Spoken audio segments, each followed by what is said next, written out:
ওরহমতুল্লাহি ওবরকাতু।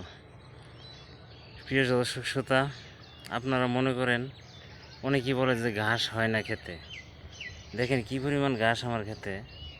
আপনাকে কি দিয়ে বোঝাই যে ঘাস কি পরিমাণ ঘাস হতে পারে একটা খেতে, তা দেখলেই আপনারা বুঝতে পারবেন। কারণ কি জানেন?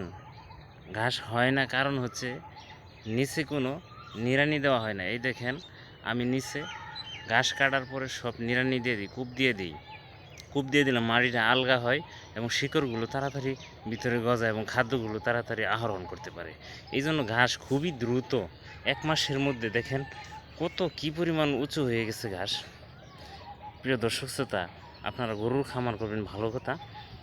ঘাস বিঘার বিঘা লাগানো, 2 বিঘা ঘাস যদি আপনি লাগান, আপনার যে ফলন হবে, আমি 1 বিঘা খেতে এই পরিমাণ ফলন আপনাকে এনে দিতে পারবো যদি সঠিক প্রপার যত্নটা আপনি দেন। একটু না কুবিয়ে দেন, তারপরে পানি, সার এগুলো যদি দেন আপনি নিয়মিত, দেখেন কি পরিমাণ ঘাস ক্ষেতের মধ্যে। ওইদিকে দেখেন হইতেছে ঘাস, ওইগুলো আরও 15 দিন পরে কাটা যাবে। আমার এখানে মাত্র তিন কাটা ক্ষেত। এই ক্ষেতের মধ্যে আমি 4টা গরু পালতে পারি।